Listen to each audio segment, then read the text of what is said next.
I've seen all the comments and I've read all the comments, and some of y'all are so mean, but some of y'all are really good.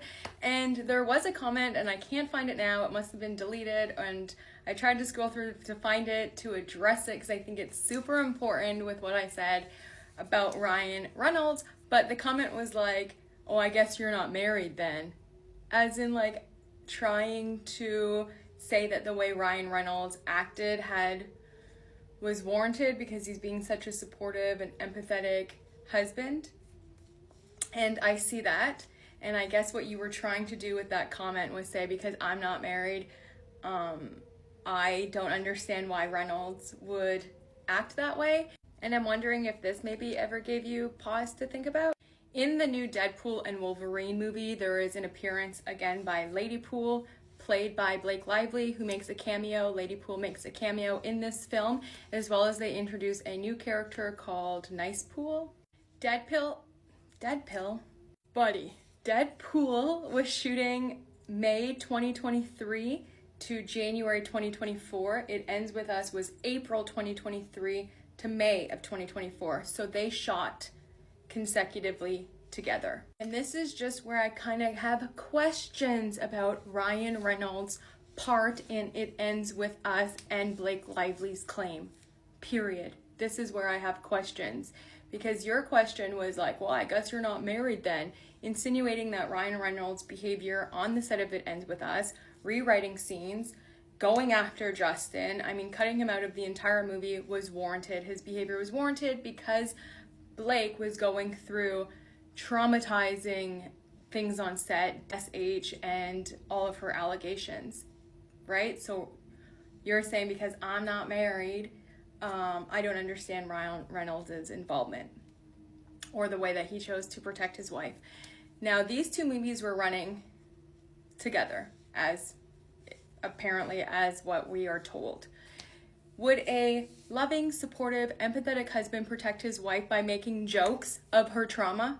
And not only jokes about her trauma, but NICEPOOL has some very interesting parallels and references to Justin BALDONI's brand, character, and who he is just as a man. And here everybody calls me NICEPOOL. Oh my goodness, wait till you see Ladypool. She is gorgeous.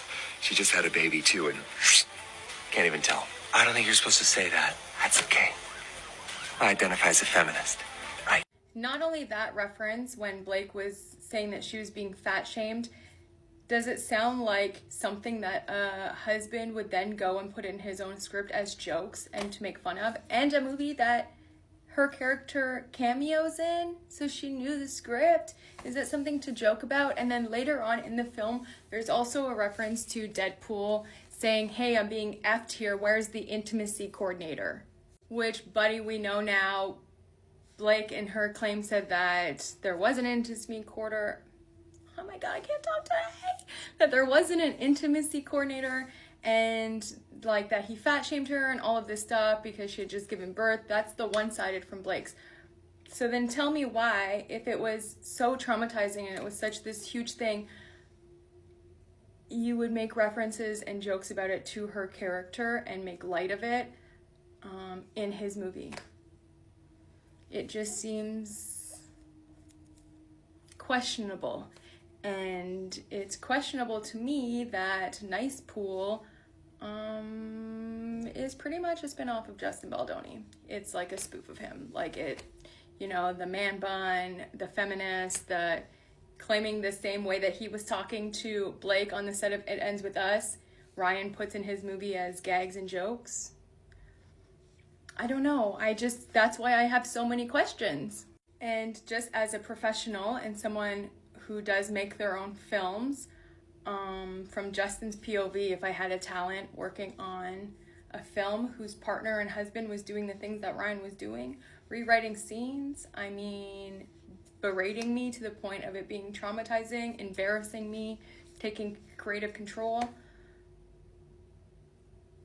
No, that's your baby. Like, he's not even in part of it. He's not even named. So I just have a lot of questions because it seems like at one point they were mocking and making fun of this treatment, and now it's not okay. So that's the only, I just have questions. I don't know, I have questions now about the whole NICEPOOL and like, so again, only time will tell exactly what happened. Justin's lawyer is now coming out and saying that they are going to show all the texts, and that's actually what I think everyone would like to see is the correspondence. I would love to see Blake's text with her PR team. I would love to see, because isn't like all fair in love and PR, like other than unless they breach contracts, but haven't crisis management teams and PR teams been around forever? And there were so many channels to report to and so many proper steps to report to, and I think making light of it in your own film and then wanting everyone to believe that the latter is just confusing. It's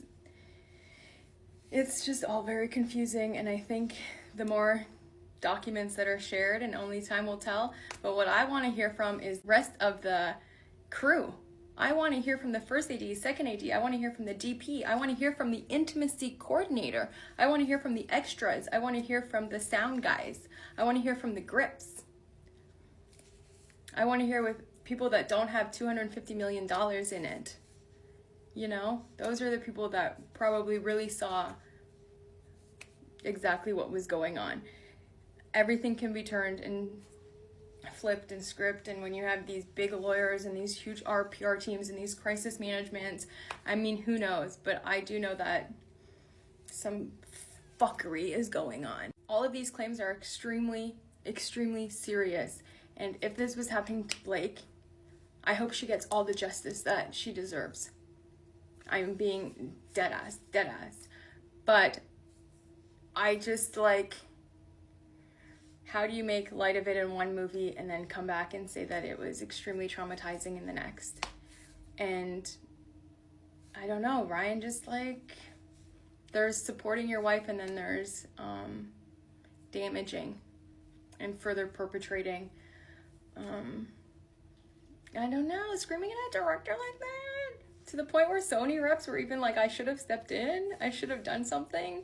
But I have more questions, because since I've read the claims, there's a lot of things that kind of, like, I don't know, what do y'all think? Do you think that NICEPOOL and Deadpool is kind of like a parody and a joke of Justin BALDONI? And I know it's windy outside. I saw the comments so you guys can hear the wind. My window's like kind of frozen, so I can't close it properly, so the wind is crazy. And yes, I cannot say project. I say project. Instead of project, I say project, and I'm sorry. Okay, I'm sorry.